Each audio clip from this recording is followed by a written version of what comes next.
Very good morning to all of you. This is Abhilasha Nahata, your social science teacher, and today we are going to continue our chapter 5th of your history book, that is Kingdoms, Kings, and Early Republics. So, in our last class, we discussed about how early men became rulers, and after that, we talked about the sacrifice or ritual Ashwamedha, and after that we talked about the Varnas. Okay, so today we are going to start with Janpads. Okay, so who are Janpads and what are the functions done by Janpads? So the Rajas who performed these big sacrifices were now recognized as Rajas of Janpads rather than Janas. ठीक है, हमने अपने पहले वाले chapter में पढ़ा जन कौन होते हैं, जितने भी कॉमन पीपल हैं उनको हम जन बोलते हैं। तो अब जो अश्वमेधा वाला जो रिचुअल था, सेक्रीफाइस था, वो जो भी राजा इस सेक्रीफाइस को परफॉर्म करते थे, ठीक है, और उनको क्या कैसे रिकॉग्नाइज किया जाता था? उनको रिकॉग्नाइज किया जाता था एज बीइंग राजाज ऑफ जनपद। मतलब जो जन का मतलब कॉमन पीपल, कि जो कॉमन पीपल के राजा हैं, उन कॉमन पीपल के राजा हैं, ठीक है, उनको राजा बोला जाता था। जनपद जो कॉमन पीपल है उनके आप राजा हो।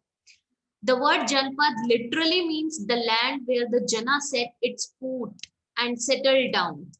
Some important जनपद are shown on map 4, that is on page 49. अभी देखेंगे। अभी जनपद का मीनिंग क्या होता है? It means land where the Jana set its foot. इसका मतलब है जो भी जन है, ठीक है, जो भी कॉमन पीपल है, वो जो अपने फुट, जन का मतलब कॉमन पीपल, पद का मतलब पैर, ठीक है, ऐसा लैंड जहाँ पे फुट रख दिया जाता है, आपका पैर रख दिया जाता है। अगर हम लिटरली देखें तो जनपद का मतलब वो होता है, और वहां पे जाके सेटल हो जाता है वो। तो कुछ इंपॉर्टेंट हम जनपद देख लेते हैं। Just look at this important जनपद, महाजनपद and cities.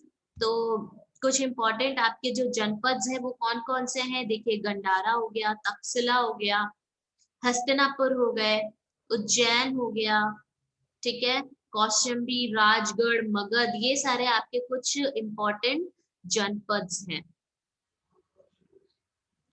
Now archaeologist, who are archaeologist?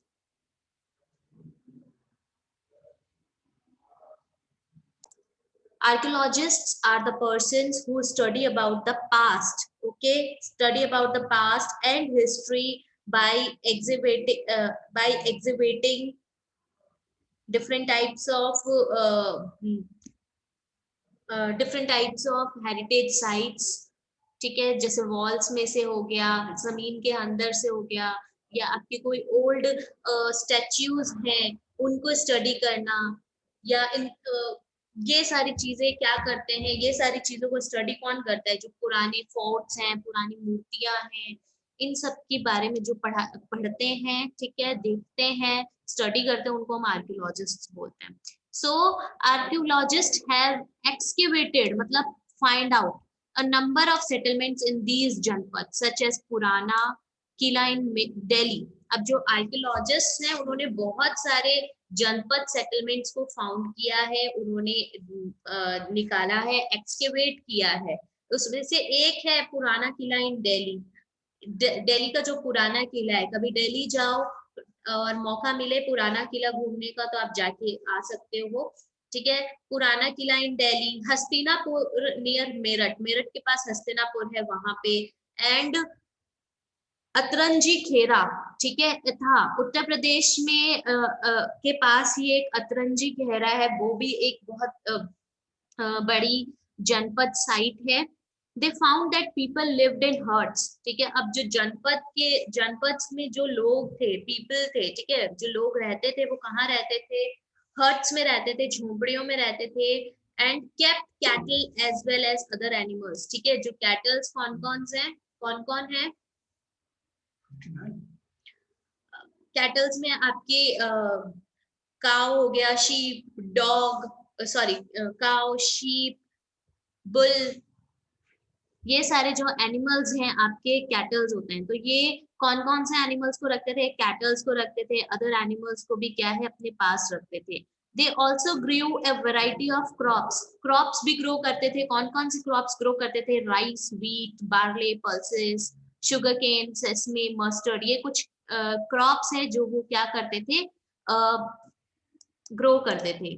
So now class just look at this picture, ठीक है, एक बोल का पिक्चर गिवन है, ठीक है, कैसा एक बोल बना हुआ है यहाँ पे। सो पेंटेड ग्रे वेयर, इसको नाम दिया गया है grey ware. Plates and bowls are the most common vessels made out of painted gray wares. These are extremely fine to touch with a nice smooth surface.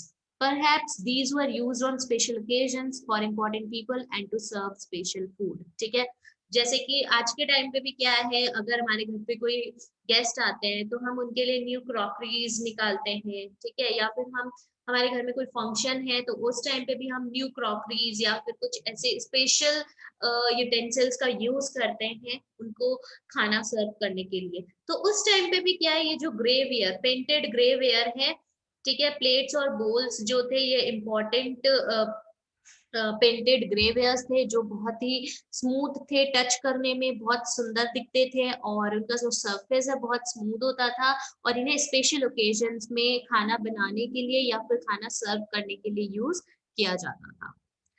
They made earthen pots. Some of these were grey in color, others were red. One special type of pottery found at these sites are known as painted grey ware. Okay, अब देखिए जो जनपद थे, ठीक है, वो कौन से पॉट्स बनाते थे, जो मिट्टी के घड़े हैं, ठीक है, मिट्टी के यूटेंसिल्स, अर्दन पॉट्स का मतलब है जो मिट्टी के बर्तन होते हैं ना, वो यूज करते थे, वो बनाते थे। और इन्हें कलर कौन से कलर से करते थे, ग्रे कलर के करते थे, कुछ ग्रे होता था, कुछ रेड होता था। और कुछ एक स्पेशल टाइप की पॉटरी भी उन्होंने फाउंड की थी इन साइट्स में। वो क्या थी, कौन कौन सी साइट्स में, आपके ये देखिए, पुराना किला हो गया, हस्तिनापुर हो गए, ठीक है, अतरंजी खेरा हो गया, इन साइट्स में, ये जो जनपद की साइट्स है, इन्होंने यहाँ पे एक कुछ स्पेशल टाइप्स की पॉटरी को फाउंड किया जिसे हमने नाम दिया है ग्रेवेयर, जिसकी अभी हमने पिक्चर भी देखी। So as is obvious from the name, these grey pots had painted designs, usually simple lines in geometric patterns. आप इस पिक्चर में भी देख रहे हो, ग्रे कलर का होता था, प्लस इसमें डिजाइन करते थे, ज्योमेट्रिक डिजाइन करते थे, जो ज्योमेट्री में आपके जो शेप्स होते हैं, ट्राइंगल्स हो गए, ठीक है, लाइंस हो गई, आपके स्क्वायर्स हो गए, इनसे वो क्या करते थे, इसको डेकोरेट करते थे। ओके, दिस इज अबाउट जनपद। नाउ महाजनपद, ठीक है, महा मतलब जनपद से भी जो बड़े हैं, महा मतलब सुपीरियर, उनको हमने महाजनपद बोला है। सो अबाउट 2500 years ago, आज से 2500 साल पहले, some जनपद became more important than others and were known as महाजनपद। अब कुछ जनपद ऐसे थे, ठीक है, वो क्या जनपद कौन थे, कुछ जनपद ऐसे थे जो महाजनपद से भी बहुत ज्यादा इंपॉर्टेंट थे, ठीक है, उनसे भी बड़े थे, उनको हमने महाजनपद बोला है। Some of these are shown on map 4, ये भी मैप में देखेंगे।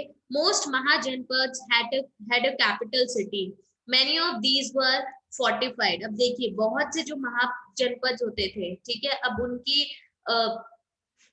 उनके जो एरिया होता था, उनका कैपिटल सिटी भी होते थे, एंड उसमें से बहुत सारी चीजें जो है, बहुत सी आप बोल सकते हो, many of these were fortified. Fortified मतलब बहुत स्ट्रांगली, उसका जो किला होता था, फोर्ट होता था, उसको स्ट्रांगली क्या है, सिक्योर किया जाता था। आप मूवीज में भी देखते हो आजकल, जो हिस्टोरिकल मूवीज आती है, कि जो इम्पोर्टेंट फोर्ट होता है उसको क्या है, उसकी लंबी लंबी आपकी ह्यूज वॉल्स होती है, वॉल्स ऑफ वुड होता है, ब्रिक और स्टोन वर बिल्ट अराउंड है, बहुत लंबी लंबी उनकी ब्रिक्स से बनी हुई वॉल्स होती है, वुड से बनी हुई वॉल्स होती है, स्टोन्स होते हैं, ठीक है। तो जो ये सिक्योरिटी सिस्टम था महाजनपद का, बहुत ज्यादा क्या था, स्ट्रॉन्ग था, फोर्टिफाइड था। फोर्टिफाइड का मतलब होता है made stronger. If you want to write it, the meaning of this word, you can write it, it means made stronger। Forts were, forts कौन सा होता है, पुराना ये जो किला होता है, ठीक है, अब जैसे हमारे राजस्थान, हमारे बीकानेर में जो किला है, कौन सा है, जूनागढ़ का किला है, जूनागढ़ फोर्ट है। तो fort, Forts were probably built because people were afraid of attacks from other kings and needed protection. अब forts को, किले को क्यों बनवाया जाता था? ठीक है, इसलिए बनवाया जाता था क्योंकि जो लोग हैं ऐसा ना हो कि कोई दूसरे किंग जो है उन पे अटैक करे, ठीक है, तो वो डरते थे कि कोई अगर दूसरा किंग या कोई दूसरे लोग उन पे अटैक करेंगे तो हम बचेंगे कैसे, तो उनसे प्रोटेक्ट उनसे प्रोटेक्शन के लिए वो क्या करते थे, फोर्ट्स को बिल्ड करवाते थे. It is also likely that some rulers wanted to show how rich and powerful they were by building really large, tall and impressive walls around their cities. अब उनके cities के सामने वो क्या करते थे, इतनी बड़ी बड़ी walls को या फिर इतने बड़े बड़े किले को बनाते थे. तो वो क्यों करते थे, उनको लगता था, उनको शो करना होता था कि हम बहुत रिच हैं, हम बहुत अमीर हैं, हम बहुत पावरफुल हैं, इसलिए वो बहुत सी टॉल बिल्डिंग्स को बनाते थे, इम्प्रेसिव वॉल्स बनाते थे अपने सिटीज के पास में. Also, in this way, the land and the people living inside the fortified area could be controlled more easily by the king. और थर्ड क्या पार्ट है, फर्स्टली वो क्यों करते थे, फर्स्टली जो है कि महाजनपद ह्यूज वॉल्स वगैरह इसलिए बनवाया करते थे, फोर्ट्स इसलिए बनवाया करते थे क्योंकि उन्हें दूसरे other Kings afraid of attacks from other Kings and needed protection. Secondly, some kings wanted to show that they are really so rich and powerful. That's why they made these really tall and large and impressive walls around their cities. And thirdly, why they built forts and large and tall walls, because they wanted to control people living inside the fortified area. जो भी area होता था fortified area, जिससे जो एक किला है, boundary बोल सकते हो, जो बाउंड्री वाला एरिया है, अगर उन्होंने एक बाउंड्री बना दिया, एक स्ट्रॉन्ग बाउंड्री बना दी सिक्योरिटी के साथ, लंबी लंबी उन्होंने वॉल्स बना दी, तो इससे उनको क्या होगा कि वो कंट्रोल कर सकते हैं जो भी लोग उसके अंदर रहते हैं. Building such huge walls required a great deal of planning. अब इतनी लंबी लंबी बिल्डिंग्स बनवाना या वॉल्स बनाने में भी एक क्या है, प्लानिंग की जरूरत होती है. Thousands, if not lakhs, of bricks or stones had to be prepared. This in turn meant enormous labor provided possibly by thousands of men, women and children, and resources had to be found for all of these. अब देखिए कितना इतनी बड़ी बड़ी walls बनवाने के लिए, large walls बनवाने के लिए बहुत से ब्रिक्स, ईंटों की भी, स्टोन्स की भी जरूरत होगी, और उन्हें प्रिपेयर भी करना पड़ेगा. तो अगर ईंटें या ब्रिक्स बनवानी है उनको, तो इसके लिए बहुत सारा लेबर, मैन पावर लगेगा, उनको रिसोर्सेज लगेंगे. तो ये सारी चीजें कौन, वहां पे जो लोग रहते थे वही, वहां पे जो मैन, वुमेन और चिल्ड्रन थे, वही क्या करते थे, रिसोर्सेज का यूज करते, रिसोर्सेज फाउंड करते थे, यूज करते थे और ब्रिक्स बनाते थे, और आफ्टर दैट वॉल बनाने में क्या करते थे, हेल्प करते थे. So now just look at this picture, the fortification wall at Kaushambi. Kaushambi देखो, हमारा कौशंबी कहाँ पे है, मैप में हम देखते हैं तो कौशंबी जो उत्तर प्रदेश है, गंगा के एरिया के पास में. देखो नॉर्मली जो सिटीज हैं आप देखते हो, सारी पानी जो नदियां हैं उनके पास में ही है. और वो क्यों है नदियों के पास में, जिससे कि उनको इजीली क्या है, पानी पीने के लिए मिल जाए. और यहाँ की जो प्लेन्स होती है वो कैसी होती है, वहाँ यहाँ की जो लैंड होती है फर्टाइल होती है, तो एग्रीकल्चरल क्रॉप्स को भी ग्रो करना इजी हो जाता है. तो कौशंबी देखो उत्तर प्रदेश के एरिया में है, और हम यहाँ देखते हैं कौशंबी में वॉल का फोर्टिफिकेशन हो रहा है, मतलब वॉल को बनाया जा रहा है. This is a picture of remains of a wall made of brick found near present day Allahabad, और you can say Prayagraj, Allahabad का नाम चेंज होके प्रयागराज हो चुका है. A part of it was probably built about 2500 years ago. ये फोर्टिफिकेशन जो आज हमें कुछ टाइम पहले ये वॉल जब मिली थी, तो हमने देखा था इलाहाबाद के पास ये कौशंबी जो है, प्रयागराज के पास हमें मिली. और ये जो भी आज से 2500 साल पहले जब ये वॉल बनी थी, तो कुछ अब इतने साल हो गए हैं, तो कुछ चीजें तो खराब हो जाएगी, कुछ चीजें टूट जाएगी. तो इसका फोर्टिफिकेशन जो हो रहा था वो देखो कितना बड़ा वॉल है. Okay, so the new rajas now began maintaining armies. अब नए नए राजा बन के आ रहे थे, ठीक है, धीरे धीरे क्या है चेंजेस आ रहा था टाइम के साथ, तो नए नए जो राजा बन रहे थे वो क्या है आर्मीज बनाने लगे। Soldiers were paid regular salaries and maintained by the king through out the year. अब सोल्जर्स को भी, जो सैनिक थे, ठीक है, सोल्जर्स को भी रेगुलर सैलरीज मिलने लग गई थी, और किंग जो है उन्हें मेंटेन करके रखते थे, ठीक है, थ्रू आउट द ईयर, मतलब साल भर उनको अब ऐसा तो नहीं है सोल्जर्स हमेशा हर दिन बैटल ही होगा, हर दिन कोई वॉर ही होगा। तो किंग क्या है उनको सैलरी देते थे, उनको मेंटेन करके रखते थे, उनकी रेगुलर सैलरी होने लग गई। Some payments were probably made by using punch marked coins, ठीक है। अब पंच मार्क्ड कॉइन्स, आप देखते हो आज पुराने जमाने में क्या होता था, राजा अपनी सोने के और चांदी के सिक्के यूज किए जाते थे, या फिर उसके बाद कॉपर के आपके कॉइन्स को यूज करने दिया, और उस कॉइन्स पे क्या था, मोहर लगती थी, पंच मार्क्स होते थे, वो किसके हो सकता है, वो उन्होंने अपने लैंग्वेज में राजा का नाम होता होगा, या फिर राजा की शक्ल बनी हुई होती थी। तो पंच मार्क्ड जो है, पंच मार्क हुए हुए कॉइन्स का यूज करते थे। सो हम आप अपने कुछ फर्दर चैप्टर्स में हम इनके बारे में पढ़ेंगे भी। So this is about Mahajanpads, beta. Now, next term is taxes. Taxes क्या होता है taxes? हमने अपने पुराने जो सिविक्स का एक चैप्टर पढ़ा अभी अर्बन एडमिनिस्ट्रेशन, उसमें भी हमने समझा कि टैक्सेस होता क्या है, ठीक है। टैक्सेस जो कॉमन पीपल क्या करते हैं कंट्री के डेवलपमेंट के लिए, अपने सिटीज की डेवलपमेंट के लिए, और जो पैसे सर्विसेज लेते हैं या फिर जो पैसे देते हैं, ठीक है। जैसे फॉर एग्जाम्पल ये रोड है, रोड क्या है कॉमन पीपल यूज कर सकते हैं, तो उस रोड को बनाने के लिए पैसे कहाँ से आते हैं, गवर्नमेंट के पास। वो कॉमन पीपल जो है वो टैक्सेस देते हैं। तो there are different types of taxes also, land tax, property tax, service tax etcetera. तो जो टैक्सेस होते हैं वो गवर्नमेंट क्या करती है, गवर्नमेंट के पास जो पैसा आता है वो टैक्सेस के थ्रू आता है।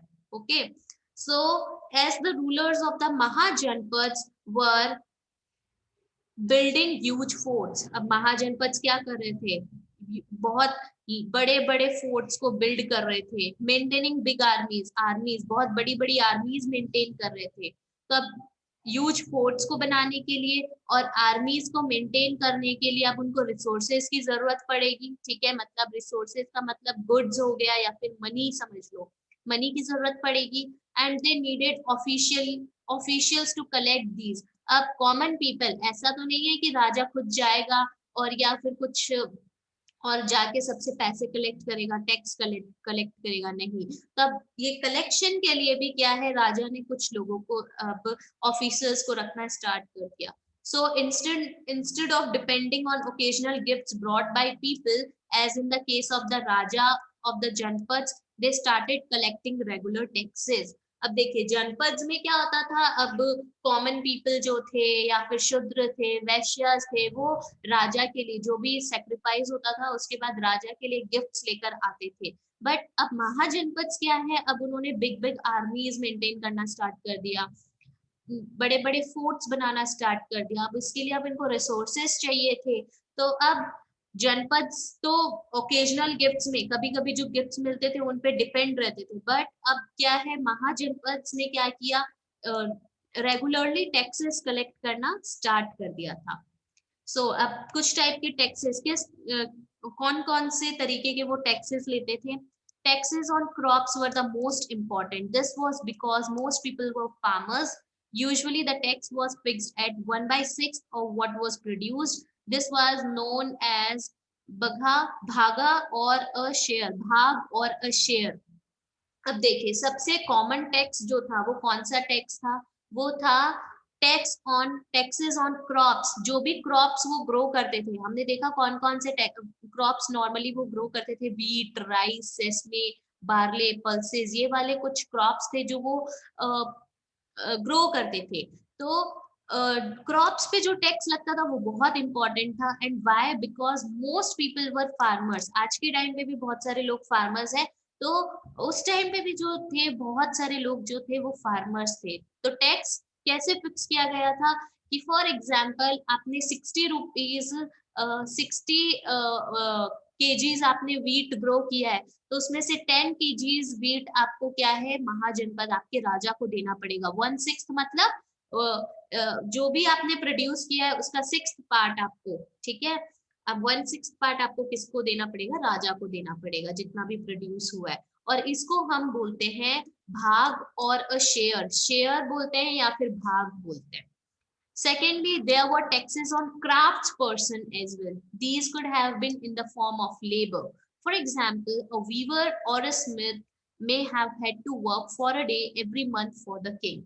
अब देखिए, सेकेंडली खाली पैसे के थ्रू ही जो राजा थे वो टैक्सेस कलेक्ट नहीं करते थे, वो एज अ लेबर, लेबर के फॉर्म में भी टैक्स कलेक्ट करते थे, टैक्स लेते थे। अब वो कैसे लेते थे, जो क्राफ्ट्स पर्सन होते थे, क्राफ्ट्स पर्सन मतलब जो कपड़े बनाते थे, बास्केट बनाते थे या फिर कोई आर्ट एंड क्राफ्ट करते थे, उन सबको हमने क्या है, क्राफ्ट पर्सन में डाला है। सोने के जो गोल्ड की, सिल्वर की ज्वेलरीज बनाते थे, या फिर आयरन या स्टील के, मेटल्स के जो प्रोडक्ट्स बनाते थे, उनको स्मिथ बोला गया। जैसे हम गोल्ड स्मिथ, आयरन स्मिथ बोलते हैं ना, वैसे ही स्मिथ बोलते हैं उनको।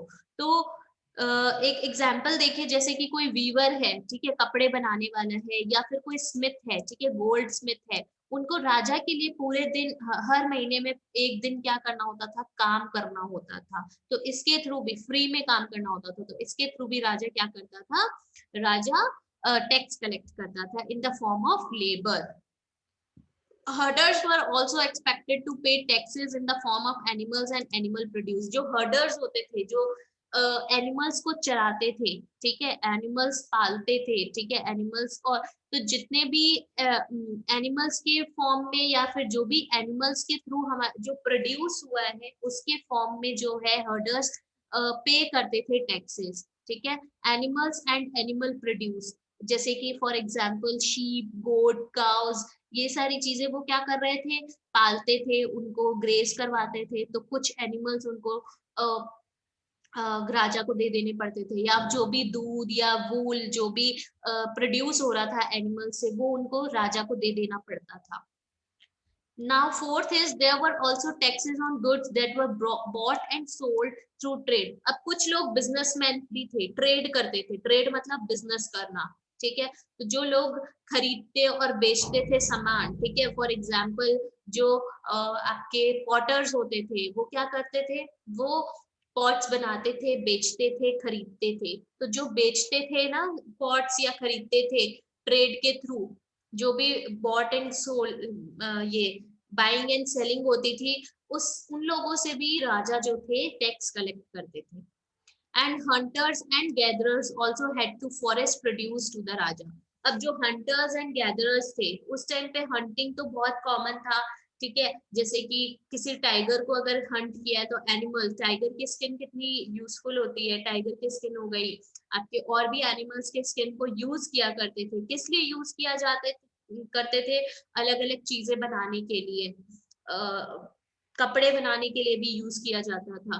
तो जो भी हंटर्स और गैदरर्स होते थे, फॉरेस्ट से जो भी लकड़ियां मिलती थी उनको, या रबड़ मिलता था, जो भी मिलता था, फ्रूट्स मिलते थे, वो सारी चीजें भी क्या है, फॉरेस्ट प्रोड्यूस का भी कुछ पार्ट जो भी प्रोड्यूस होता था, जो भी उनके पास इकट्ठा होता था, वो सारी चीजें उन्हें कुछ पार्ट राजा को देना पड़ता था। So this is about taxes, how mahajanapada uh, started collecting regular taxes. These are some of the ways through which Rajas or Mahajanpad started collecting taxes in the form of crops, in the form of labor, in the form of animals and animal produced, in the form of collecting taxes on goods that they are buying, that they were bought and sold, and after that in the form of producing, in the form of forest produce from the hunters and gatherers. So class, this is all about today. So in our next class we are continue with the next topic, that is changes in agriculture, how agriculture, uh, how there are major changes come in the field of agriculture, farming practices में, या